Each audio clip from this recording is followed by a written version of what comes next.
안녕하세요. 성백산 행정사입니다.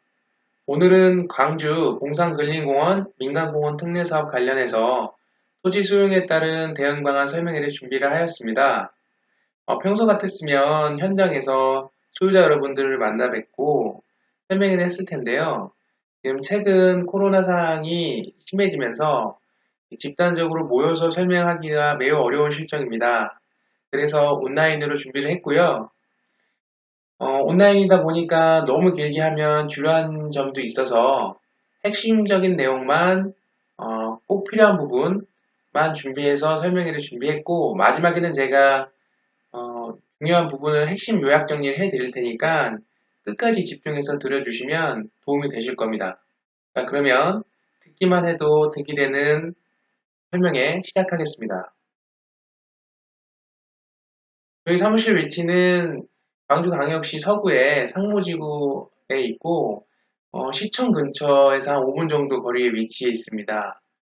저희 사무실 내부 전경인데요. 저희는 행정사 합동사무소지만 토지보상을 전문적으로 하기 때문에 이 내부에 토지보상 종합지원센터를 만들어서 운영 중에 있습니다. 그 보상 업무를 전문적으로 하다 보니까 구성원도 전문적으로 할 수 있는 내부 인원들로 정해져 있고 이분들 모두 어, 현직 공무원 출신이시고 공무원 현직에 계셨을 때는 보상 업무라든지 아니면 국유지 관리, 토지 쪽 업무를 담당하셔서 많은 경험과 노하우를 가지고 있는 분들입니다. 업무 협약으로는 나중에는 결국은 소송까지 가야 될 부분이 있기 때문에 저희는 이제 법무법인 팀과 같이 해서 연동해서 업무를 진행하고 있고요. 토지보상의 마지막은 세금입니다. 양도세를 얼마나 주느냐에 따라서 내 재산을 지킬 수 있는 부분도 포함되어 있기 때문에 세무사랑도 같이 업무 협약 중에 있겠습니다. 토지보상 종합지원센터만의 역할을 보시면 총 5가지가 있는데요. 저희 이제 처음부터 보면은 어, 보상 업무가 시작이 되고 끝날 때까지에는 많은 내용들이 있기 때문에 초반에 이런 설명회를 통해서 전반적인 내용에 대해서 인지를 시켜드리고 어떻게 준비해야 되는지 설명회를 진행해드리고 그런 과정 중에 중간중간 민원 업무들이 발생을 합니다. 아니면 궁금한 것들이 생기기 때문에 그런 부분을 해소하기 위해서 보상 자문을 해드리고 저의 역할의 핵심적인 역할은 행정심판 청구입니다. 행정심판 청구는 보상금 증액의 핵심 포인트이기 때문에 이 부분에 대해서 가장 중요시 여겨서 업무 진행하고 있고 그 행정심판을 통해서도 보상금이 부족하다고 하면 결국은 소송까지 연계해서 갈 수 있게 준비를 하고 있습니다. 아까 말씀드렸다시피 보상의 마지막인 세금 부분에 대해서도 어떻게 하면 세금을 줄일 수 있는지 한 자문까지 해서 이제 마무리를 짓는데요. 이 부분을 각각의 사람을 찾는 게 아니고 저희 센터에서 원스톱으로 서비스를 제공할 수 있다는 게 저희만의 차별화된 서비스입니다. 그래서 이런 내용들을 지금 서비스를 제공하고 있다는 점 알아두시면 되겠고요. 저희 업무 실적을 보시면은 여기 나와 있는 내용들은 대표적인 거 몇 가지만 한 거고 실제 전국 사업지구에 많은 보상 업무를 진행을 했었고 그래서 성공적으로 또 결과를 냈기 때문에 많은 경험과 노하우가 있어서 자신 있게 이 업무에 대해서는 처리할 수 있다는 점을 말씀드리고 싶습니다. 사업지구 현황을 개요를 대략적으로 설명을 드리면 사업명은 공산근린공원 민간공원 특례사업이 되겠고 사업 시행자는 다른 사업과 좀 다르게 진행이 됩니다. 이게 특례사업이다 보니까 사업 시행자가 광주광역시하고 주식회사 공산공원개발이 동시적으로 사업 시행자가 지명이 됐고 보상 업무 위탁은 한국부동산원이 진행을 하고 있습니다. 작년까지만 해도 명칭은 한국감정원이었는데 올해부터 이제 한국부동산원으로 명칭이 바뀌었고 위치는 광주광역시 광산구 하월동 산 22번지 1원이고요. 사업 규모는 대략 25만 회배 정도. 사업 인정 고시가 중요한데요. 모든 사업의 기준점이 되죠. 사업 인정 고시는. 그래서 사업 인정 사업인정고시를 보면 20년 6월 18일에 났었고요. 그 다음에 지금 손실보상 협의는 공시송달이 작년 12월 17일에 공시송달이 됐었답니다. 그러니까 그 전부터 손실보상 협의를 위해서 진행을 했었고, 일부 인원들이 이제 거수불명이나 이제 우편이 안 되거나 하신 분들을 위해서 공시송달이라 해서 공고를 내므로써 송달의 효력이 발생하는 그런 송달이 12월 17일 날 있었습니다. 이제 대응 방안입니다. 자, 좌측에 보이시는 이 절차도는 보상 업무의 전체적인 절차도입니다. 그래서 지금 현재 단계는 어디냐? 여기 파란색 점선으로 되어 있는 이 부분이 현재 우리의 단계입니다. 지금 현재 손실보상 협의 요청 단계고, 이 단계는 순수히 협의의 단계입니다. 협상이 아니고 협의이기 때문에 보상금을 금액을 정해놓고 동의를 하냐 안 하냐의 단계입니다. 이 보상금을 협상을 통해서 높이냐 낮추냐 조절을 할 수 있는 건 아닙니다. 그렇기 때문에 표현도 협의라는 단어를 써서 표현을 하는 거기 때문입니다. 자, 보시면 지금은 손실보상 협의 요청서가 1차, 2차, 3차에 걸쳐서 진행됐을 거고, 그래서 이 단계는 협의 또는 불복의 결정을 통해서 협의하면 돈을 수령하고, 예, 모든 것이 완료가 되는 거고, 그 다음에 불복을 한다 하면은 이제 아래의 절차가 진행이 됩니다. 2단계에서는 이제 조속재결 청구라는 걸 통해서 협의는 안 했지만 난 보상금에 만족하지 않으니 소용재결을 통해서 다시 한번 심판을 받겠다. 이 보상금이 적절한지 아닌지에 대한 심판을 받겠다. 근데 그거를 조금 빨리 해달라 하는 게 이제 조속재결 청구를 통해서 진행할 수 있습니다. 그렇게 되면은 이 다음 불복이 진행이 되면 이 파란색 점선이 나와 있는 단계가 진행이 되는 거고, 이 단계에서는 수용재결이 신청이 되면 다시 수용재결 감정평가를 하고 그때 금액이 나옵니다. 변동된 금액이 나오겠죠. 그 변동된 금액을 가지고 다시 불만족스러우면 이의재결을 신청을 할 수가 있습니다. 이의재결을 신청하고 그 금액이 또 불만족스러우면 행정소송까지 갈 수 있는 절차고, 이게 절차가 이제 복잡하다 보니까 조금 간단하게 설명을 드리면, 여기 우측에 나와 있는 이 동그라미의 절차도를 좀 보시면 간단히 설명드리겠습니다. 지금의 보상금이 부당하다 느끼면 부당한 보상금이라 생각하고 불복을 하십니다. 그러면 수용 재개를 통해서 보상금을 증액을 시키고, 이 금액을 이때는 수령을 할 수가 있습니다.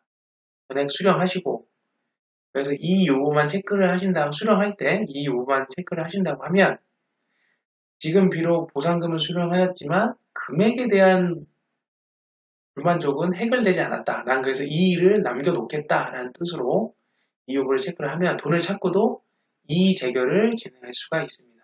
이의 재결을 해서 증액이 되면 또 그때 가서 이제 추가된 보상금을 수령하시고, 마지막에 행정소송까지 진행을 했는데, 행정소송은 행정심판과는 조금 다르게 고민할 부분이 있습니다. 이건 그때 가서 또 한 번 더 설명을 드릴 테니까 1차 증액과 2차 증액, 수용재결과 이의재결은 행정심판, 그 다음에 마지막에 행정소송까지 있다는 것을 알아두시면 되겠습니다.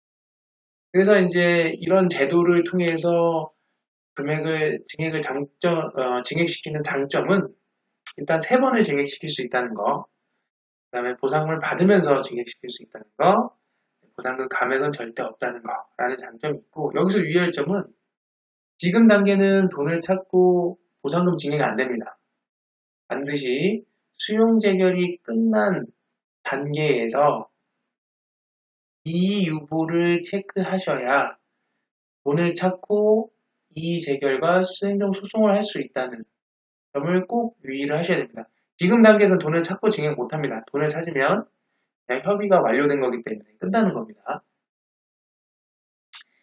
그래서 이런 행정심판의 유의점을 보시면 첫 번째는 입증 책임. 보상금이 부족하다. 라는 내용을 주장을 누구나 할 수 있죠. 할 수 있지만 그거를 뒷받침해 줄 수 있는 근거를 얼마나 객관적으로 준비해서 어, 근거를 제시하냐에 따라서 승패가 갈리는 거고요. 그래서 입증 책임이 있다는 거, 주장하는 사람이 입증 책임이 있다는 거. 그다음에 행정소송을 바로 갈 수는 없습니다. 바로 갈 수 없기 때문에 이런 행정심판을 거쳐서 행정소송을 하는 재결전취주의. 그다음에 이제 묻지 않으면 답도 안 해준다는 불구분리 원칙입니다. 이거는 보상감이 부족하거나 뭐 이유가 있는 내용에 대해서 이의를 제기를 해야지 그냥 가만히 버티면 더 받는 건 아닙니다. 분명히 어떤 부분에서 어떻게 자기가 권리가 침해를 받았다는 거를 내용을 얘기를 해야 되는 거고 그렇게 해서 물어보지 않으면 대답도 안 한다는 뜻입니다. 그리고 네 번째 불이익 변경 금지 원칙은 아까 설명드렸다시피 보상금이 지금보다는 떨어지지 않는다는 걸 법적인 걸로 명문화되어 있는 겁니다. 자, 이제 핵심 정리입니다. 지금 사업은 광주광역시와 민간 사업자가 공동의 사업 시행자로 진행이 되고 있고, 그 다음에 부사 업무를 한국감정, 그러니까 부동산원이 진행을 하고 있습니다.